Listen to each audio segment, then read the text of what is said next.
بسم الله الرحمن الرحیم. السلام علیکم. د یوټیوب چینل او د فیسبوک پیج د قصو بابا نه زه یو ځل بیا ستاسو په خدمت کې حاضر یم او تاسو له مې ډېره ښکلې خوندوره او مزیداره قصه راوړې ده.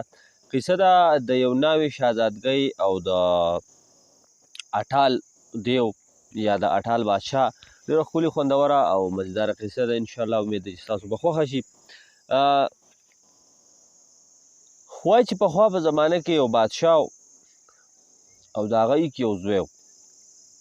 یعنې یو شهزاده و، نه د هغې نه علاوه د هغه لوڼه وې یا نه یې نور زامن و. د دغې خپل زوی دپاره د خپل یو ګاونډي ملک د بادشاه لورې غوښتلې وه او شهزادګي غوښتې وه. څنګه چې شهزاده ډېر نازبین و او یو و او په ځوانۍ باندې او نور په حسن باندې او په پهلوانۍ او په بهادرۍ باندې خپل ټول ملک کې مشهور و. دغه رنګې دا چې کومه له شهزادګۍ غوښتلی شوې وه، دغه شهزادګۍ هم په حسن کې په خپل ښایست کې د هغې ثاني نه لرلو. په خپل ملک په خپل وطن کې په غیر چاپېره په ټولو ملکونو کې مشهوره وه. همدغه وجه وه چې دغې بادشاه د خپل زوی شهزاده دپاره دغه شهزادګۍ غوښتلې وه. بادشاه د خپل زوی واده جوړ کړی او خلک یې راجمع کړی او چې بیا د یو بادشاه د زوی واده یعنې د شهزاده واده یو عام واده یې، پای کې څومره ګڼئ څومره جنج یې پکې خلک خوشحاله رشته داران یو کلیوال او یاران دوستان یو خلک دا مخلوق راټول شوی او سم حل جوړي سمه میله لګېدلې. نو چې بیا د یو ملک د بادشاه د زوی یعنې د شهزاده واده دا سوچ کولی شي چې پای کې به څومره ګڼئ څومره مخلوق به راټول شوی. بادشاه دغه مخلوق ټول راټول کړی او بیا یې یو ورځ د جنج لپاره مقرر کړه چې جنج له به ځو او دومره مخلوق به ځو. د جنج دپاره یې ترتیب برابر کو، پروګرام یې برابر کو، د هغې دپاره د لارې دپاره لوښي لرګي ترتیب یې برابر کو، د خوراک سامانونه یې راواغسته، ګډان وغیره یا کوم څیزونه د غوښې دپاره چې بس څیز حلالولی کېده هغه یې د ځان سره روان کړه. د هغې نه علاوه د دنیا ټانګې وغیره د سامان راښکلو دپاره او اسونه دا یو لویه قافله تیاره شوه. بادشاه روان شو، څه خلک پیاده دی څه په اسونو دی. د بادشاه خو ځاله شاهي سورلی دی ورسره شهزاده هم دی او د دغې شهزاده مور یعنې د بادشاه ښځه هم ده، ملکه ده ورسره. دوی روان دي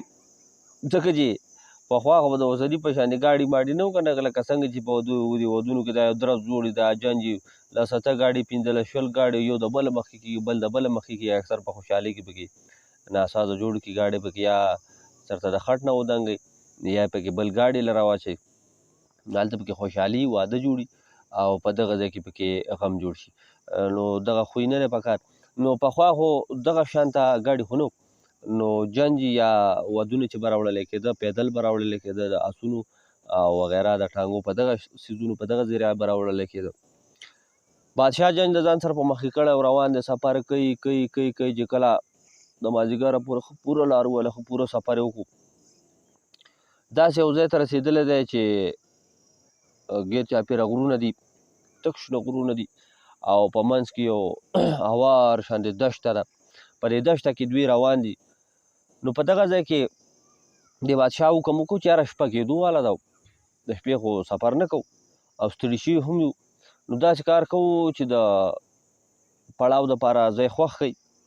او ښه محفوظ او ښه ځای وګورئ، ښکلی ځای وګورئ او بیا بس هلته خیمې ولګوئ او د خوراک دپاره دیګونه میګونه هر څه باندې کړئ چې بس خوراک پکې پوخ شي چې دا جنجیان او دا ټول مخلوق یې وخوري. څه نوکران کوز شو، دا شته ځای برابرو را برابرو چې دلته پړاو واچوو. څه نوکران یو غره ته وخاته، څه بل غره ته وخاته، څه دې بل غره ته وخاته چې یاره داسې ځای وګورو د حفاظت یا د خطرې دغه چې یاره د اوس نه ځان برابر کړو. د یو طرف ته چې دا سپایان داسې د ډیرکۍ ته وخاته، داسې جیته شانته ډیرکۍ ده او په سر باندې هوار ښکلی میدان دی، تک شین میدان دی، لکه بل پکې راختلي دي او ګیر چاپېره پکې په دې میدان کې یو ځای بل ځای یوه ونه ښکلې ښایسته ولاړه ده، ډېر ښکلی ډېر عجیبه میدان دی. دا سپایان سم حیران شو دې ښایست ته. او څه ګوري چې یاره په دې میدان په دې منځ کې اوس د دنیا خیمې لګېدلي دي د دنیا خیمې لګېدلي دي ښه ښکلې مزېدارې او د دې خیمو نه بهر طرف ته یو ځای کې یو طرف ته د دیګونو او د خوراکونو د لوښو لړ لګېدلی او د قسمه قسمه خوراکونه پکې پراته دي رنګارنګ خوراکونو د هغه وخت چې څه قیمتي خوراکونه ښه خوراکونه کیدی شو هغه په دغه دیګونو کې پراته دي دغه سپایانو چې ورمنډه کړه د خیمو تماشه وکړه په خیمو کې په هر خیمه کې پالنګونه ښه ښکلي پراته دي ښه مزېدار بسترې پې پرتې دي او داسې صفا سوتره او داسې ښکلي ښایسته او داسې په طریقه باندې ښودی شوي بیا یو دوه خیمې وي چې په یو خیمه کې د سرو زرو پالنګ پروت و او په بله خیمه کې د سپیرو زرو پالنګ پروت و او دغه دوه خیمې د دې نورو خیمونو لږې غټې او لږې قیمتي تې هم وي او دغه شان دا پالنګونه پکې هم د دې نورو نه قیمتي وو دغه سپایان حیران شو چې یار دا څه عجیبه کار دی دا دومره خیمې بې حسابه خیمې لګېدلي او دا دومره بې حسابه خوراک پروت دی خو نه د خوراک څوک شته نه په دې خیمو کې څوک شته خوشې تشې هر څه پراته دي سپایانو چې رامنډې کړې بادشاه ته یې دغه خبره وکړه چې یاره بادشاه سلامه داسې لوبه ده بادشاه چې دا خبره واورېده نو بادشاه حکم وکړو چې یاره تاسو لا فی الحال دلته خیمې مه لګوئ زه ځم او زه دغه ځای تماشه کوم چې دا دوی چې دا خبره کوي چې دا څنګه چل دی بادشاه چې د خپلو محافظانو سپایانو سره شو دغه ډیرکۍ ته وخته او بادشاه چې هم دغه خیمې او دغه دیګونه او دغه پالنګونو او خوراکونو بادشاه چې دا هر څه ولیده نو سپایانو ته یې حکم وکړو چې هلکه اوس تیاره کاته ده څوک شته هم نه خدای خبر چې چا به دا خیمې لګولي دا خوراکونه به یې تیار کړي هر څه موږ هسې ستړي وو لوی سفر راته پروت دی لوی مزل راته پروت دی څه به اوس خیمې لګوو خوراکونه به تیار او نیمې شپې له به خوراک تیارېږي بیا اوږده کېږو سهار به بیا ستړي ستومانه ځو هلکه راشي بس دا تیار پالنګونه یې تیار خیمې دي تیار خوراکونه دا خو بس الله په موږ باندې یو انعام په موږ باندې وشو مزید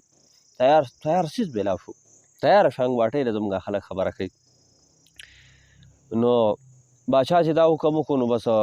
تش د حکم ناوخته سپایان چې کم دی نو هغو رامنډې کړې هر چا ځان له خیمې خوښې کړې ولې چې خیمې ښه بې حسابه خیمې لګېدلې چې کم جنجیانو سپایانو د باچا سره کم نور خدمتګارانو چې څه نمونه خلکو او ټولو پکې ځان له خیمې منتخب کړې ځان له پکې خیمې خوښې کړې خوراکونه قسمه قسم تاسو ته به وایو چې هر رنګه هر قسمه قیمتي خوراک په هغې کې موجود و هلته پخ شوی تیار پروت و او بس دغه خوراکونه دوی ښه مزېدار وخوړه ښه داسې ځان کو چې بیخي ځان سم شتی کو او په خېټه باندې به یې میګی رغښتو داسې ځان برابر کړ او بیا لاړه چې کله چې ماښام تیاره ولګېدل ټول خپلو خیمو ته ننوته ښه مزېدار سملاستلو شو په دې کې اوس په دغه ځای باندې یو ښاپیرۍ راله چې د دغې ښاپیرۍ نوم دی نازنین ښاپیرۍ نازنین ښاپیرۍ چې کله راله او دې چې کله ولیده چې یاره په ټولو خیمو کې ادمزاد پراته دي او چې کومې مخصوص خیمې دي غټې خیمې او سرو زرو پالنګ والا یو د سپینو زرو پالنګ والا نو په هغو کې بادشاه پروت دی په بل کې د بادشاه زوی شهزاده پروت دی دیګونه کوم چې خوراکونه قیمتي خوراک او دغه تیار شوي څیزونه تیار شوي نو هغه خوړلی شوي دي ختم شوي دي دیګونه لوښي پاک پراته دي څټلی شوي پراته دي دغه نازنین ښاپیرۍ ډېره په قهر او ډېره په غوسه شوه او دې خپلو ملګرو ته وویل چې یاره زموږ خو چې کوم موږ تیاری کړی زموږ چې کومه خواري کړې وه په هغې باندې ادمزادو قبضه کړله او زه به دوی له دا سزا اوس په داسې طریقه ورکوم چې د دې بادشاه دا زوی چې دی نو دا به زه اغوا کومه او دا به زه د دې ځای نه وړم په قید کې به غورځومه او دا ډېر غټ یو غټ د ناقابل معافي جرم یې کړی ډېر غټ جرم دې بادشاه کړلی او دې خلکو کړلی او د دې جرم څه معافي نشته او د دې به دوی ته ډېره غټه سزا میلاویږي دې خپلو ملګرو ښاپیرو ته اډر ورکړو د خپلو سویلو ته اډر ورکړو هغو مخې سره د شهزاده چې دی نو سره د دې پالنګ اوچت کو د دغه ځای نه په پرواز شو غیب شو چې سهار شه بادشاه پاڅېده سترګې ومږلې ټول خلک راپاڅېده ځان له د سفر او د خوراک څښاک تیاری شروع کړو چې لږ ساعت وشو نو د بادشاه تپوس وکړو چې هلکه دا شهزاده څنګه چې له شهزاده راپاڅوئ ګوره چې ډېر ستړی دی که څنګه چې له تر اوسه رانسېده د شهزاده خیمې ته چې خلک لاړه نو نه شهزاده و او نه د شهزاده په خیمه کې د شهزاده پالنګ و بادشاه ډېر زیات خفه شو وزیران مشیران راټول شو سپایان او سپه سالاران ټول خلک راټول شو ګیر چاپېره په لنډو باندې منډه ترړه وشوه خو هېڅ قسمه د اسونو چاپونه یا داسې نور څه نښې نښانې هېڅ شی دې ورته میلاو نه شو. د دې نه علاوه کوم چې په څوکۍ باندې سپایان ولاړو، په څوکیدارۍ باندې د شپې ولاړو، نو هغو دا خبره وکړه چې یاره موږ نه دلته په څوک په راتلو لیدلی دی، نه موږ څوک په تلو لیدلی بلکې موږ ټوله شپه ښه په ویښه او ښه په دغه باندې خپله په ایماندارۍ باندې خپله ډیوټي کړله، موږ څوک نه دي لیدلي. بادشاه حیران شو چې یاره دا اخر څه لوبه ده. وزیران مشیرانو سره ناست دي. بادشاه ډېر زیات خفه شو ځکه چې زوی او ډېر نازبین او هیڅ یو زوی ورک دی او روان چېرته و چې روان ده هماغه زوی واده له جنج یې په مخ کې کړی. بادشاه له خپلو وزیران مشیرانو نه رایې وغوښته چې لکه آخر زه اوس څه وکړمه. نو وزیران مشیرانو ته دا خبره وکړه چې یاره باچا سلامت اوس زموږ چې کوم هغه ګاونډي دی کوم رشته دار بادشاه دی زموږ هغه خو موږ په تمه کړلی، هغه به خپل تیاری کړی، پروګرامونه به یې کړي، شهزادګۍ به په تمه ناسته هغه به هغو تیاره کړي، پروګرام به جوړ شوی، ملک به خبر شوی، خلک به یې راټول شوی. نو اوس که د دې ځای نه مونږ داسې تش لاس واپس خپل وطن ته ځو نو یو خو به هغه باچا هسې پاتې شي، هغه به خفه شي، د هغه چې کومې تیاریانې کړي دي، کومې خوارۍ کړي دي، هر څه چې کړي هغه به دغه شان پاتې شي، خلکو ته به پاتې راشي. بله دا خبره چې اوس د دې غاړې اوس داسې نیمګړی لاس نه شو تللی، زو دا شهزادګۍ راولو، یعنې د بادشاه انګور راولو، ستاسو انګور راولو، اخوا به بیا کېږي چې په قسمت په نصیب کې صحیح په شهزاده پسې به تلاش کوو، درک به پسې لږ را پیدا به شي که نه. بادشاه چې د خپلو وزیرانو مشرانو دا خبره واورېده نو زړه ته یې دا خبره پرېوته، دوی ویل چې او ټیک ده، ستاسو خبره په خپل ځای بلکل صحیح ده. بس دغه جنج یې واخیسته او ډېر په مات زړه باندې د دغه ځای نه اوچت شو. د څه ورځو او څه د شپو د مزل نه بعد د دغې ګاونډي ملک دا بادشاه بادشاهۍ ته ورننوته. څنګه چې ورننوته نو واښیي چې هغه بادشاه د دوی د استقبال دپاره د خپل محل نه لارې ته راوتی او ټول دغه چې کوم د محل وزیران مشیران او کوم لوی مخلوق ټول راوتی د دې بادشاه د دې قافلې د دې جنج د استقبال لپاره ډېر په خوشحالۍ او ډېر په روڼ او په روښانه تندي باندې د دوی استقبال وکړو او هرکلی یې وکړو او دوی بوتلو په محل کې کېنول. بیا دغې کوربه بادشاه د دې میلمه باچا نه تپوس وکړو یاره هلکه باچا سلامت ستا زوی یعنې شهزاده خو په نظر نه راځي، هغه را نغې کولی. نو په دغه ځای کې د بادشاه د خپلو وزیرانو سره سلا کړې وه، نو دوی یو قصه تیاره کړې وه. قصه څه داسې قصه وه چې د بادشاه ته یې ووایي چې بادشاه سلامت هغه اصل کې داسې کار و چې زمونږ بل طرف ته زمونږ د ملک یو ګوټ دی، په هغې باندې یو دښمن حمله کړې وه. هغه دښمن هغه ملک زموږ چې کوم بارډر دی، زموږ کوم حدود دي، هغې ته دننه راننوتی. نو شهزاده دا پیغام چې موږ ته میلاو شو، نو شهزاده زموږ سره تر نیمې پورې راغلی، خو دا پیغام چې میلاو شو نو هغه ووایي چې یاره باچا سلامت ته ځه او زه هغه ځای ته ورځم او دغه دښمن د دغې خپلې علاقې نه وباسم، دغه خپله علاقه به ترې واپس ازاده کړم، دښمن به وځغلوم، نو بیا به بس زه یا به کور ته راشم یا به دلته راشم. خو لکه فی الحال لنډه خبره دا ده چې شهزاده د جنګ په مهم باندې تللی دی، د جنګ په میشن باندې تللی دی، زموږ سره رانغی. بادشاه کوربه بادشاه چې دا خبره واورېده نو خفه هم شو، نو بیا وی چې زه ټیک ده دا به پکې راغلی وه، د دې نه بغیر نه کېده.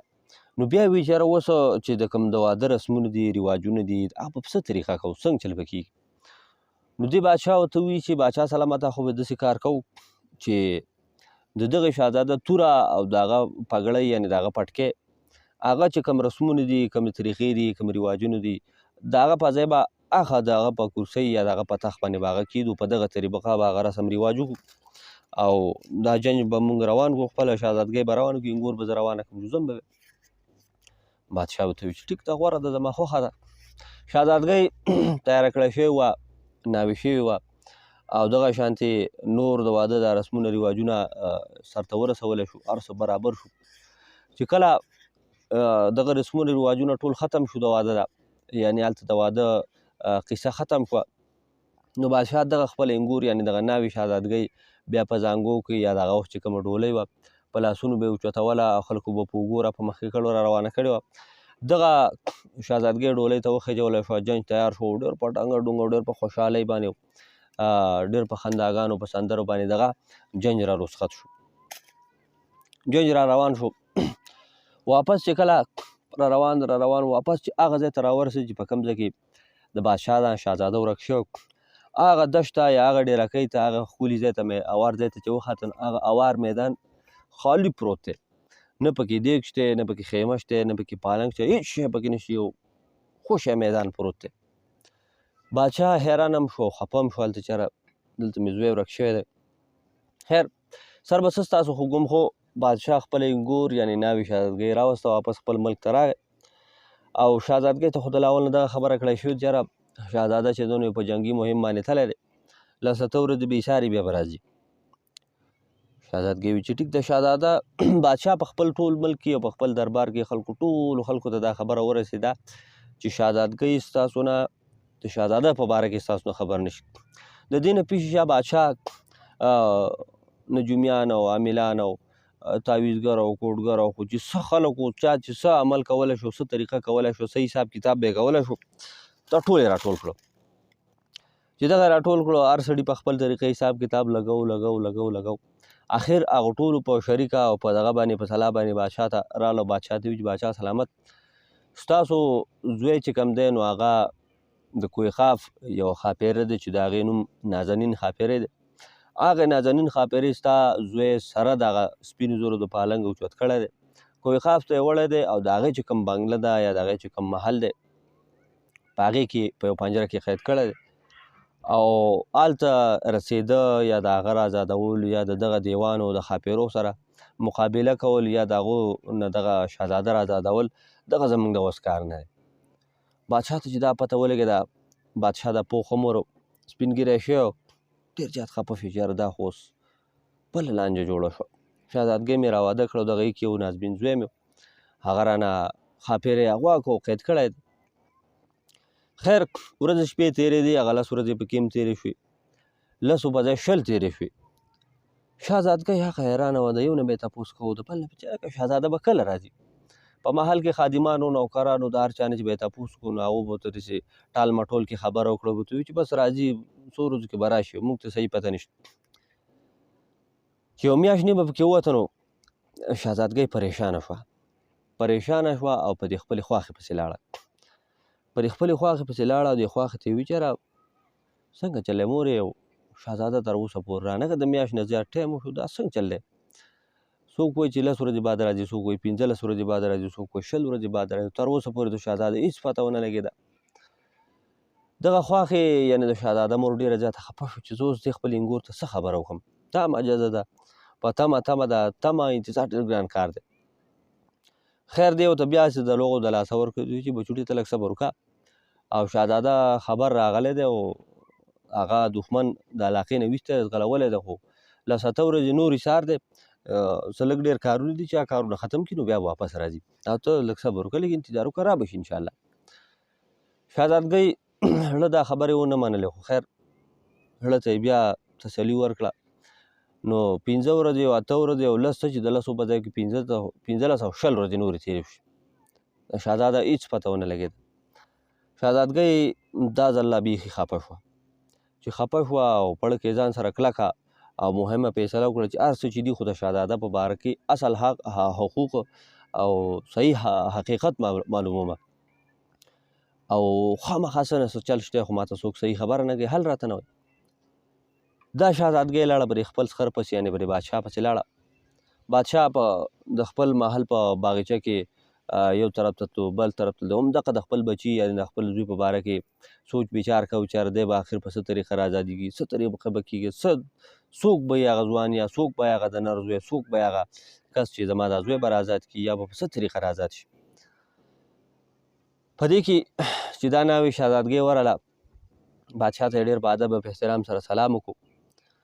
بیا یې بادشاه ته وویل چې یاره بابا شهزاده زه چې لاول تاسو راوستم نو تاسو وایي چې په 10 ورځو کې بیا وایي چې 20 ورځې بیا میاشت بیا راته خواښې وي چې 10 ورځې نور علي پای کې دا د میاشت بله تېره شوه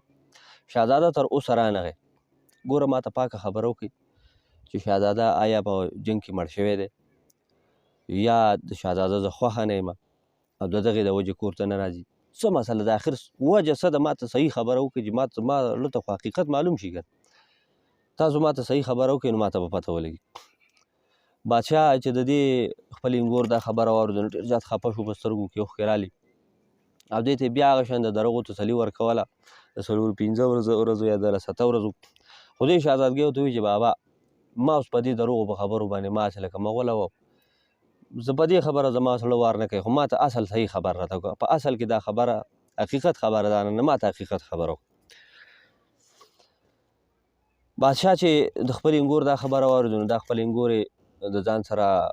کېنوله او د دې په سر باندې لاس کېښوده ډېر په شفقت باندې. او دې ته بیا ووایي چې بچیا اصل کې خبره داسې ده چې دغه شانې مونږ چې په تا پسې درتلو جنګ مونږ در روان کړی او ډېر په خوشحالو باندې، نو بیا دغه شان په لاره کې یو دشت یو میدان راغی، هلته مونږ پړاو واچو. د پړاو نه بعد دغه ټوله قصه ورته وکړي چې هر داسې خیمې وې او داسې تیار دی، په هغې کې مونږ کېناستو، شپه پکې مونږ تېره کړه. مونږ ته څه پته وه چې هر دغه خیمې چې دي نو دا یو ښاپېرۍ چېرته دغه خیمې لګولي دي، دغه خوراکونه د چا لپاره تیار کړی شوي دي. مونږ دغه اړو سوچ بچار ونه کړو، دغه اړو سوچ هم نه دی کړی، خو بس چې سم تیار ولیدو نو د نادیده په شان د پاتیار ورمات شو. د دغه د وجې دغه چې کوم د کوه خواب دا ښاپېرۍ د نازنین ښاپېرۍ، نو دغې ښاپېرۍ په غوسه کې راغلی و او دې زما زوی شهزاده زموږ نه وړی دی او په کوه خواب کې په خپل محل کې هغې قید کړی دی. نو اصل دغه وجه ده. او بچې زه خو اوس بوډا شوی ما، زما ویښته سپین شوي دي، نو زه خو نه پیاده سفر کولی شم، نه جنګ کولی شم، نه بل څه کولی شم. او کوه خواب خو بچیا تا ته پته چې ډېر بې حده لرې دی او هلته سفر کول یا هلته تګ زموږ د انسانانو دپاره ډېر مشکل او ناممکن ونې خبره ده. نو زه لکه دغه زما د وس خبره نه ده، ستا په نصیب به هم او زموږ په نصیب به هم وه. نو شهزاده سره دغه چل شوی دی. شهزادګۍ چې دا خبره واورېده نو لاول خو ډېره زیاته خفه شوه. بیا دې خپل سخر ته وویل چې ګوره بابا داسې کار دی چې د نورو جنکو په شانتې زه په کور باندې خپل په محل کې خپل عمر نشم ځړولی په انتظار چې څه طریقه به کېږي او څه معجزه به کېږي او شهزاده به رازادېږي او بیا به راځي او زه به ورته ناسته یم، داسې نشم کولی. خو زه د دې کور وځمه، د دې محل نه وځمه او ښه په خپل سر او په خپل دغه باندې په خپل طبیعت باندې زه په شهزاده پسې کوه خواب ته ځمه او څه چې زما نه کېدی شو، څه چې زما وس و، څه چې هغه به زه وکړم، هغه به زه را کامیاب کړم. ها که پکې ناکامه شوم، څه نقصان راته ورسېد، نو چې زما خاوند په کوه خواب کې په قید کې دی، نو زما څه کار دی چې زه دلته په محل کې او په مزو کې ناسته یم او شپې ورځې تورم، زما خاوند به په قید کې، زه به په کور کې ناسته یم. بادشاه ورته وایي چې ګوره بچیا کوه خواب ډېر زیات لرې دی،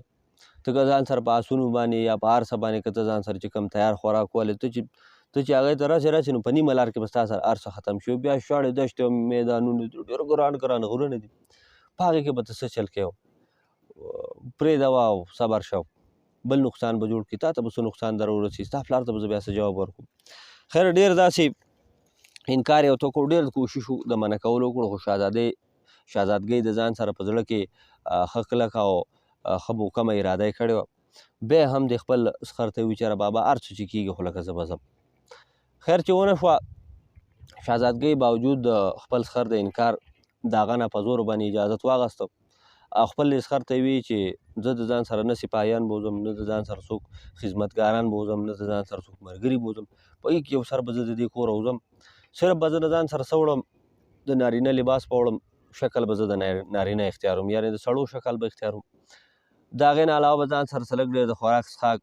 سامان به هم د ځان سره وړم او داسې څه لږه دارو درمل څه جرړې بوټي وغیره دا به هم د ځان سره وړم چې هغه په لار کې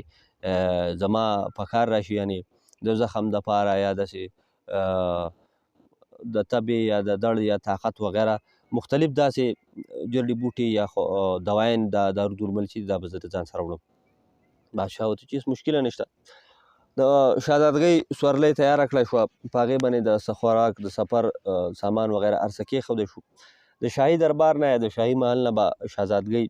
مختلف قسمه دارو درمل ځان راواخیسته، د هغې نه یو بېله یو داسې کڅوړۍ شانته جوړه کړه، په اس سواره شوه روانه شوه. شهزادګۍ روانه شپې ورځې پرې تېرېږي په لاره کې، اس ورسره دی، خوراک څښاک ورسره دی، هغه په طریقه څه لږ دومره خوراک ترې کوي چې صرف د هغې د وجود هغه توانۍ او طاقت برابري او په مړه خېټه خوراک نه کوي او روانه ده. خیر سر به څه ستاسو خو کوم، خو آخر دې دومره سفر وکړو، دومره حد ته ورسېده چې د دې سره خوراک ختم شو. چې خوراک د دې سره ختم شو نو دې بیا څه چلو کړو چې دا چې په کوم ځنګلونو کې یا په ونو بوټو کې په جاخو ماخو کې به روانه وه چې په هغه ځنګل کې به په کوم ځنګلي میوې وي کوم په هغې کې چې کوم څیزونه وو هغه به دې راشو کوله هغه به یې خواړه اوبه به څښلې په هغې به دې ګزاره کوله او روانه وه د ورځو نه یوه ورځ وه چې دا شهزادګۍ په یو ځنګل کې تېرېده د دې ځنګل نه چې څنګه ووته نو دغه خو تر اوسه چې دې کم سفر کوو کومې ځنګل وي ډېر اسانه او برابر لارې وي د سفر دپاره مناسب وي خو دا چې څنګه اوس داسې مخامخ شوه نو څه ګورو چې د غرونو یو لړۍ ولاړه ده غر دی په هغې پسې بل غر دی په هغې پسې بل غر دی په هغې پسې بل غر دی په هغې پسې بل غر دی خو صحیح حساب یې نه دی معلومه او بس په یو غر پسې بل غر د هغوی لوی قطار ولاړ دی او مخې ته بس دا غرونه چې په نظر راځي نو مخې ته غرونه دي دې ته پته ولګي چې یاره دا خو زه اوس کوه خاف ته رانږدې شوم او دا هم هغه غرونه دي چې د کوه خاف په لاوله کې یا د کوه خاف په سټارټ کې چې کوم ورته ننوځي نو په لاول کې دا غرونه راځي او دغه یې هم اورېدلي چې دا ډېر دشوارګزار یعنې ډېر ګران او ډېر مشکل او د دې غرونو نه بل طرف ته وتل یا کوه خاف طرف ته اوختل ډېر یو ناممکن او ډېر مشکل ترین کار دی خیر دې غرونو ته ښه په اراده وکته او په کلکه اراده او پړه کې ځان سره مضبوطه اراده وکړه او همت یې وکړو خپل همت یې وتړو روانه شو روانه ده د یو غره نه خیږي یو غره ته خیږي بیا کوزیږي بل غره ته خیږي بیا کوزیږي بیا بل غره ته خیږي د دې دا زړه یې سم وچاوه خو یو غر ختمیږي او بل راځي بل غر ختمیږي او بل راځي بل غر ختمیږي او بل راځي خو د ختمېدو څه نوم یې نشته شپې ورځې په دغه کې هم تېرېږي آخر یو مازدیګر دا د یو غره په څوکۍ روانه ده چې د باران اندازه شوه دا چې څنګه د دې غره نه راکوزه شوه نري نري څاڅکي شروع شو دې چې داسې تماشه وکړه نو چې مخامخ دې ته کوم غر و د دغې غر په دې منځ کې یو غار دی غټ شانته غار ښکاري دې دا خپل اس په دغه ځای پرېښودو باران څاڅکي راغلي نو منډې منډې منډې منډې دغه غار ته وخته چې دغې غار ته وخته نو غار ته چې سر وردنه کړو تماشې چې وکړو دا یو ډېر غټ غار و په مثال کې یو غټ حال غوندې کې په دې کې دننه او ښکلی مزدار ښه پاک پروت و دا چې دننه ورننوتو نو ځان سره څه ځنګلي میوې وغیره د ځان سره وسره وي په غوټه کې وسره وي نو هغه یې راواغستې هغه یې وخوړې چې کله لوږه دپه شوه لږ یې طبیعت برابر شو بیا د دې غار یو دیوال ته یو طرف ته یې ډډه ولګوله سترګې یې ورغلې چې څه لس اته منټه به نه وشو چې د دې سترګې ورغلې وي چې په دې کې ناګهانه بهر ته شور شو غړمبار شو دا لویه غویمه جوړه سم حل جوړ دی او د دې په دې غار کې تیاره شو چې تیاره شوه د شهزادګۍ ومېرېده چې یاره ناګهانه تیاره شوه او څه لږه لږه رڼا د بهر نه راتله هغه مکمل ختم شوه دا شور او غړمبار جوړ دی چې دا څه چل دی دا په اصل کې اوس بهر ته یو دیو راغلی د دې دیو دا غړمبار خیږي دا برلارې خیږي او دا چغې وایي چې د ادمزاد بین را باندې لګي او ادمزاد دی او هر څه چې د ادمزاد راغلی او ادمزاد زما په غار کې دی او زما د اوسېدو په ځای کې یعنې زما د سملاستو د وده کېدو په ځای کې دی او سمه غوسه وله ورغله سم قار دی شهزادګۍ د خپله غوټې نه دغه وخت مناسب د رڼا کولو لپاره څه څیز به ورسره و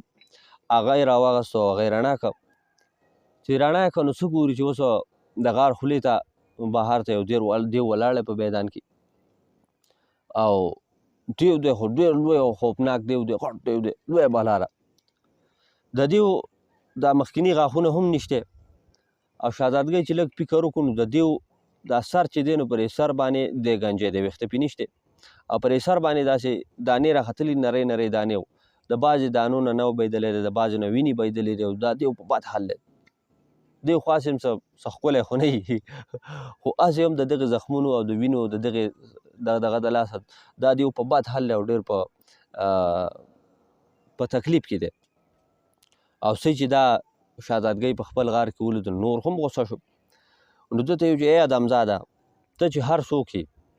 خو لکه ته زما غار ته راغلی او ته زما د اوده کېدو په ځای کې ته اوده شوی ته هغې ته ننوتی تا بې قبضه لګوله نو بس اوس ته ځان ټینګ کوه ته زما یو نوړی نه کېږي لوړ دې تېرومه شهزادګۍ چې دا خبره واورېده نو شهزادګۍ چې سوچ وکړي چې یار دا دې خو دې پرېږدي نه خو راشه څه چل ول ورسره وکړه درته وي چې ای دیوه که ته کما خورې که لوړ مې تېری که کچه مې خورې که پخی مې بیا مې خورې دا ستا خوښه ده خو ستا ریسر ته چې زه ګورم نو ستا په ریسر باندې دانې راختلي دي او د څه دانو نه وینې بهیږي د څه نه نو بهیږي او راته ښکاري دا چې ته د دې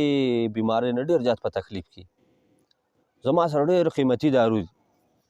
او که خیر انشاءالله دا دارو چې ما ستا په ریسر باندې ولګول نو تر دې لګولو سره به لکه تا ته راحت محسوس شي یعنې آرام به درته محسوس شي او د یو څو ورځو د لګولو سره به ستا دا تکلیف مکمل ختم شي ستا را خارښ ستا را دړ ستا د وینې یا نو بیده دا دانې دا هر څه به ختم شي او ستا سر به برابر شي دیو چې دا خبرې واورېدو نو یو قهرجنه خندا یې وکړه خطرناکه خندا یې دا ډرق ډرق باندې وخندل او دې ته بیا وایي چې ښه د کوهخاف قسمه قسمه رنګارنګه دوایانې ما په دې باندې ولګولې یا د دې علاجونه ما وکړو زما سر ښه نه او ته یو ادمزاد حکیم او تا ته ګوره او ته راغلی او ته زما سر علاج کوې خو خیر ټیک ته زه ډېر زیات په تکلیف کې یم ډېر زیات په سر مې درد دی خارښ دی ډېر تکلیف دی راته زه تا له 7 ورځې مهلت در کومه که په دې 7 ورځو کې تا زما د سر علاج وکړو زما سر ټیک شو خو ښه ده او که سر مې ټیک نه شو نو ادمزاده خبره مې واوره زه بیا ادمزاد پخوم را پخوم نه زه تنکۍ تېروم لواړې تېروم او ستا به بیا دغه سزا شهزادګۍ ورته وایي چې ټیک ده شهزادګۍ بیا د خپلې غوټې نه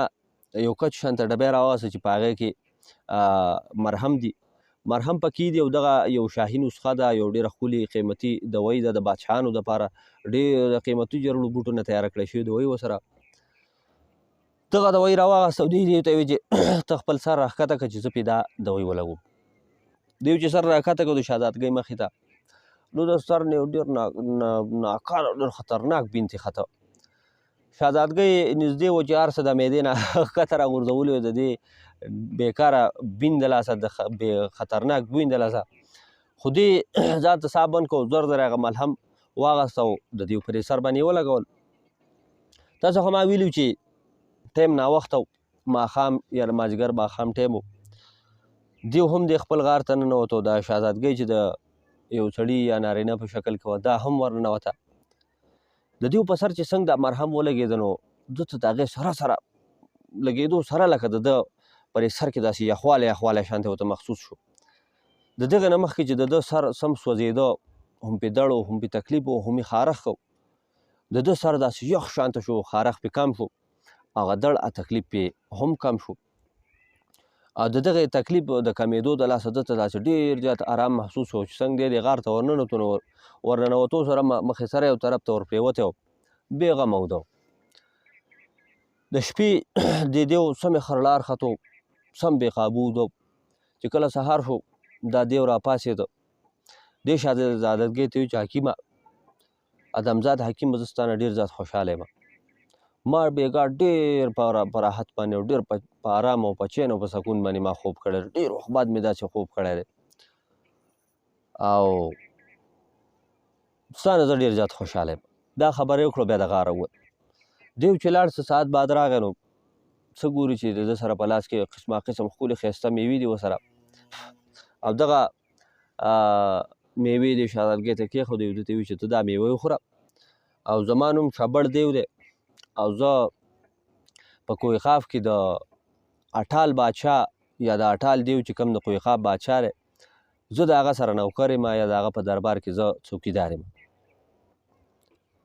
او دا چې کوم ځای دی یا دا چې کوم غار دی دا زما دلته د پاتې کېدو ځای هم دی او زه دلته د دې غرونو څوکۍ هم کوم څوکیداري هم کوم ولې چې دا د کوهخاف حدود دی دا آخرنی بارډر دی شهزادګۍ ورته وایي چې ټیک ده مشکله نه ده بس ته بېغمه شه ستا چې دا سر لږ ټیک شو نو دا یو څو ورځې نور پې زه دا مرهم دا دوایي پې زه ولګوم ته څه یې کوه ستا رازر به مکمل ټیک شي دا دانې مانې به ترې ختم شي خارښ او وینې مینې دا خو به مکمل ختم شي دی هم ډېر زیات خوشحاله و شپې ورځې تېرېدې دا شهزاده به ورسره دا شهزادګۍ به ورسره په دغه غار کې اوسېده ده به له دغه میوې او قسمه قسم ښکلي مزېدار خوراکونه به یې وله راوړه دې شهزادګۍ به ترې په چل ول کې د کوهخاف او د ښاپېرو د دیوانو د دې په باره کې به ترې معلومات حاصلول ځان به ترې پوه کو شپې ورځې تېرېدې چې کله یې 7 ورځې وشوې نو د دې دیو دا سر چې کوم دی نو دا مکمل ټیک ټاک شو دانې ترې ختم شوې خارښت یې ختم شو وینې او ناخو جو د هغې سره ختم شو دیو ډېر زیات خوشحاله و دیو دې شهزادګۍ چې ته ووایي چې ادمزاد حکیمه تا چې زما سره کومه واده کړو هغه واده ستا پوره شو اوس وایه ستا پر څه ارمان دی زه ستا لپاره څه یو کار وکړم چې لکه ستا بدله او ستا احسان زه ختم کړم شهزادګۍ ورته وایي چې ګوره وروره دې وروره زما بل پړه څه ارمان نشته خو زه یو ادمزاد یم او د ادمزاد دپاره کوهقاف ته تله یا کوهقاف لیدو یو ناشنا خبره ده او زړه مې غواړي چې لکه زه کوهقاف ته لاړ شم او ستاسو بادشاه م وینم ستاسو کوهقاف وینم ستاسو خلک وینم شابړ دیو چې دا خبره واورېده نو ډېر په فکر کې شو شهزادګۍ ته وایي چې ګوره شهزادګۍ زموږ چې کوم دیو دی اټال بادشاه زموږ چې کوم بادشاه دی هغه ډېر یو قهرجن یو خطرناک دیو دی او د ادمزادو نه خو بې حده نفرت کوي د هغې خو څه حساب نه دی معلوم اوس پوه نه یم چې زه په څه طریقه به زه ته هلته بوځم خو ها یو خبره کیدی شي چې زموږ د اټال بادشاه چې کوم دی نو د هغه په سر باندې هم زما د دې سر په شانتې بیماري ده هم زما د دې سر په شانې دانې دي پې بلکې د دې نه پې زیات سیوا دي او په هغې باندې هم هغه اټال بادشاه ډېر وس وکړو خو د هغه علاج ونه کړی شو نو زه به ورسره ستا په باره کې دغسې شان خبره وکړم چې یاره ما ته یو داسې ادمزاد حکیم معلوم دی چې لکه هغه زما سر علاج وکړو زه به ورته خپل سر وښیم نو که په دغه طریقه باندې بادشاه ومنله او اجازت یې راکړه خو ټیک ده که نه بل څه صورت نشته بل څه لار نشته شهزادګۍ ورته وایي چې ټیک ده روغه په دغه ورځ چې دغه شبړ دیو دربار ته لاړ کله د خپل ډیپټۍ ټایم ختم کړو په یو ځای کې یا په یو دروازه په یو ګټ کې به د هغه ډیپټي وه نو بیا د بادشاه په خدمت کې حاضر شو بادشاه چې شبړ دیو ولیدو نو حیران شو ده ته وایي چې ها شبړ دیوه څنګه چل دی څه خبرې له راغلی و چې د دې سر ته چې وکاته نو حیران شو ته وایي چې هلکه ستا سر خو هم تا ته ډېره هغه خطرناکه بیماري وه تا سر خو چې ګورم ستا زر ښه ټیک ټاک دی نه پې دانې شته نه پې وینه شته هېڅ هم پې نشته ته خو ښه برابر یې دا څنګه دغه شبړ دی ورته وایي چې بادشاه سلامت که ستا اجازت وي نو زه به تا ته ټوله قیصه وکړم هغه وایي چې خبره کوه وایي چې بادشاه صاحب ما ته یو داسې ادمزاد حکیم معلوم دی چې هغه زما علاج کړی دی زما دا دانې زما تکلیف ورسره ختم شوی دی او که ته اجازت کې او ستا خوښه نو دغه ادمزاد حکیم به زه دلته هم راوړم ټال بادشاه چې دا خبره واورېده د ادمزاد خبره یې واورېده نو په ډېر زیات په غوسه کې شو لوی برلاره یې وکړو ځکه چې د هغه د ادمزادو نه ډېر زیات نفرت و خو بیا یې چې کله په سر باندې خارښ چپه وکړه او په سر باندې دړ تکلیف راغی بیا غلی شو ده ته یې وایي چې بس داسې کار وکړه شابړه چې سړی راوله ادمزاد حکیم راوله خو ګوره دا خبرې مه واوره که د ادمزاد حکیم د علاج سره زه ټیک نه شوم نو ګوره د ادمزاد حکیم سزا خو به وي خو ستا به ډېره خطرناک او ډېره غټه سزا به دي هغه ته وایي چې بادشاه صاحب بېغمه شه شبړ دی چې کله واپس خپل ځای ته راغی چې په کوم ځای کې دغه شهزادګۍ ورسره وه نو هغه ته یې دا قصه وکړه چې ادمزاد حکیم ما دغه شان خبره کړله خو ګوره د بادشاه علاج به کول غواړي او که علاج دې ونه کړو نو ګوره ستا هم سزا ده او سره زما هم ګوره خطرناکه سزا ده شهزادګۍ ورته وایي چې ټیک بېغمه شه د بادشاه خو بادشاه دی د هغه علاج به ستا نه هم تیز وي ستا نه به ښه خیر سر به څه ستاسو خو ګم خو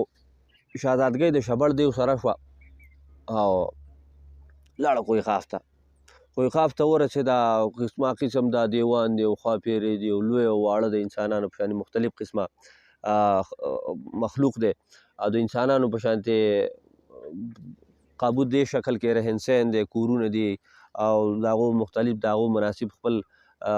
د روزمره کارونه وغیره منډې تړلې خو دې خوښۍ لګیا دي په خپل ژوند کې مصروفه دي شهزادګۍ چې کله د بادشاه دربار ته ورسېده نو د شبړ دیو نه د دیوانو یا د ښاپېرو د دربار د هغې آداب یا د هغې طریقې مختلف هر څه زده کړي نو شهزادګۍ د اټال بادشاه مخامخ پیش شوه ډېر په ادب او ډېر په احترام سره او بیا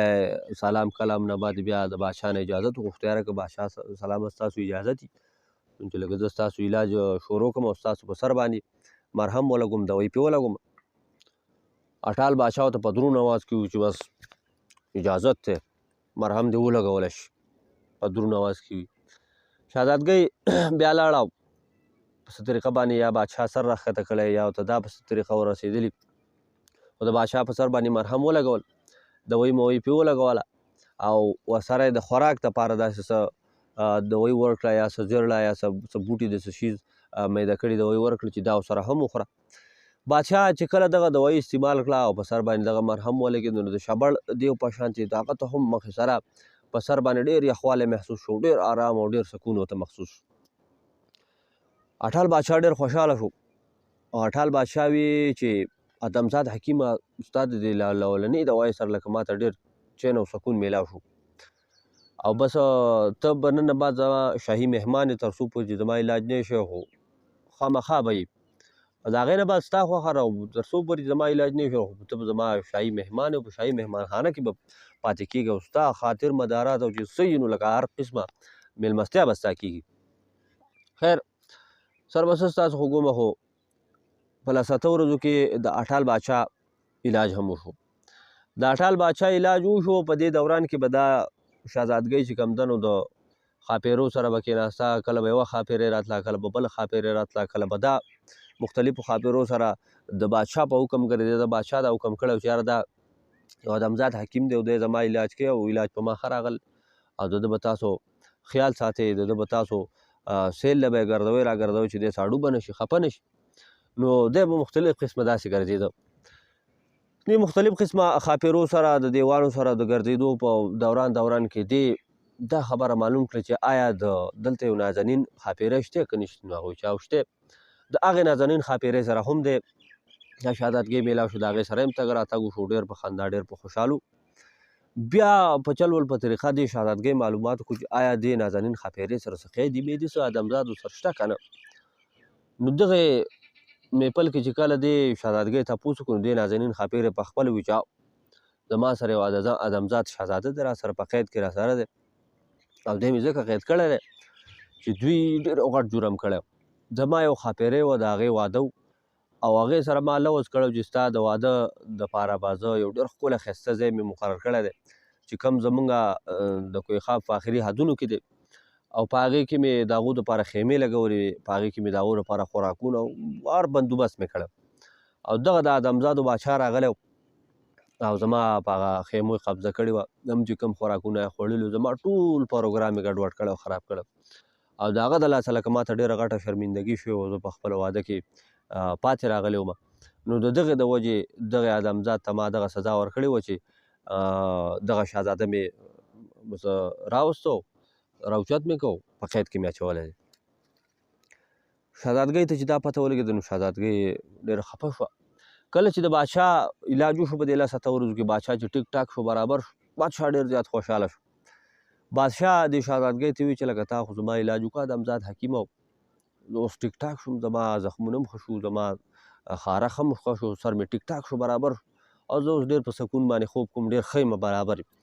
اوس ته ووایه چې ستا څه قسمه ستا په اړه څه ارمان دی ستا څه پکار دي ستا له زه څه درکړمه څه طریقه څه داسې یو عوض به کېده شي چې زه ستا د احسان دا بدله ختم کړم شهزادګۍ ورته وویل چې بادشاه سلامت زما هېڅ هم نه دي پکار بس صرف دا ستا په دې دغه کې چې کومې ښاپیرۍ دي ستا پرې دربار کې کومې چې دا غټې غټې ښاپیرۍ دي یعنې دا مشهورې صرف زما دا خواهش دی چې ما د دې کورونه ولیدی د دې کورونو ته سیل چکر له لاړی بادشاه ورته وویل چې دا څه ګرانه خبره خو نه ده بادشاه ټولو ښاپیرو ته حکم وکړو چې هر یو ښاپیری به یو ورځ دا ادمزاد حکیم به خپل کور ته بوځي د خپل کور سیل چکر به پې کوي هغه وایي چې ټیک ده هغه هسې هم دی ادمزاد حکیم ته خوشحاله بس روزانه به یو بوتلو آخر دا چې ورځ پکې د نازنین ښاپیرې هم نمبر راغی هغه چې د ادمزاد حکیم یعنې دا شهزادګۍ د ځان سره بوتله د خپل کور ټول کور سیل چکر یې وله ورکړو قسمه قسم قیمتي د ادمزادو مناسب خوراکونه یې وله د هغې بندوبست یې وله کړی بیا هغه ځای ته یې هم بوتله چې په کوم ځای کې یا کمره وه یا یو پنجره وه یا یو جیلخانه شانتې وه چې په هغې کې دغه شهزاده یې بند کړی دا شهزادګۍ چې څنګه دغه ځای ته ورسېده نو دې شهزاده چې دا شهزادګۍ ولیده چې د نارینه په شکل کې وه نو دی لاول مسکی شو ویې خندل بیا یې وژړل په مخ یې اوښکې رالي دې شهزادګۍ ته تپوس وکړو چې تا دا وخندل ولې او دا وژړل دی ولې دې شهزاده ورته وویل چې دا وخندل مې ځکه چې ادمزاد یعنې انسان مې ډېر وخت بعد مې ولید او وژړل وخندل مې ځکه او وژړل مې ځکه چې زه د دومره وخت نه قیدي یم او د دې نه بعد هم زه د یو عمر قیدي یم او د دې نه بعد به ګوره چې زه یو ادمزاد یا انسان به زه ینم که یا به نه ینم او د خپلو انسانانو یا خپلو خلکو خواله به زه لاړ شم او که لاړ به نه شم. دا خبره چې دې شهزادګۍ واورېده نو ډېره د تکلیف خبره وه. نو د دې په سترګو کې هم اوښکې رالې. دا چې د نازنین ښاپیرۍ ولیدو نو دا هم په دې خبره خفه شو. دا خبر اټال باچا ته ورسېد. اټال بادشاه ته چې دا خبر ورسېد نو اټال بادشاه په دې خبر ډېر زیات غوسه شو. دوی ته ویل چې لکه تاسو دا میلمه داسې ځای ته ولې بوتو چې په هغه کې د هغه ځای کې میلمه خفه شو په سترګو کې اوښکې رالې. خیر څه ورځې چې نورې تېرې شوې نو بیا دې شهزادګۍ د اټال بادشاه ته درخواست وکړو چې یاره زه لکه خپل ملک خپل وطن ته واپس ځمه. بادشاه ورته ویل چې یاره اول خو زما تا ته لکه دا یو درخواست دی د میلمستیا د ملګرتیا یا هر څه چې ورته ووایې د هغې درخواست چې لکه ته اړو مه ځه خپل وطن ته خپل ملک ته مه ځه بس زموږ سره دلته پاتې شي ستا چې څه قسمه ضرورت دي ستا څه خواهش وي څه ستا پکار وي هغه به تا ته دلته میلاویږي ستا به اړو خفګان له موږ دلته ورکوو نو بس ته به دلته یې ته د دې ځای نه مه ځه. شهزادګۍ په هغې باندې باوجود دغه وکړو چې نه زه هر څه چې خو زه به ځمه. بیا ورته بادشاه ووایي چې ګوره که ته داسې نه کوې او خامخا ادمزاد هم ودونه کوي دغه کوي او زه خبر شوی به چې ستا د نازنین ښاپیرۍ سره ډېر تګ راتګ و دغه نازنین ښاپیرۍ ستا ډېر زیاته خوښه ده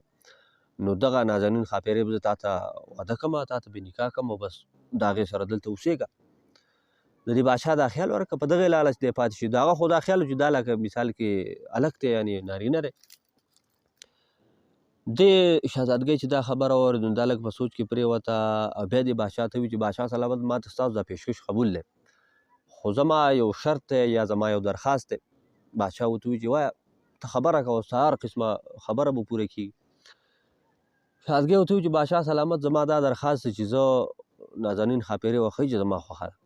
او دې شهزادګۍ به سره دا تګ راتګ یا د هغې سره ډېر زیات تله راتله په دې کول چې د شهزاده په باره کې ځای معلومول یا د هغې په باره کې د هغه په باره کې د معلوماتو په دغې لالچ به دا شهزادګۍ ډېره زیاته د نازنین ښاپیرۍ سره میلاوېده یا تله راتله به او دلته دا خبره دې شک واخیسته چې یاره د دې ادمزاد یعنې د دې حکیم دا نازنین ښاپیرۍ خوښه ده. نو دې شهزادګۍ ورته ووایي چې باچا سلامت او ستا خبره ټیک ده زما دا ښاپیرۍ ډېره زیاته خوښه ده خو زما یو شرط دی هغه شرط دا دی چې زه به د نازنین ښاپیرۍ سره واده کوم خو دا به زه بوځمه خپل ملک ته به یې بوځمه خپل وطن ته خپلو خلکو زه خو به هلته پاتې کېږم نو که ته لکه زما احسان منې زما احسان ختمول غواړې نو زما دا خواهش دا ارمان پوره کړه او د دغې سره سره د دې چې کوم د ادمزاد قیدي دی نو دا به هم زما سره ولګولي چې دغه قیدي دی نو دا به هم زموږ سره هلته پاتې کېږي. باچا چې دا خبره واورېده نو باچا څه لږ په فکر کې پرېوته خو بیا یې ویې چې ټیک ده ما ستا سره لوز کړی زه یو د دیوانو بادشاه یم ډېر یو غټ بادشاه یم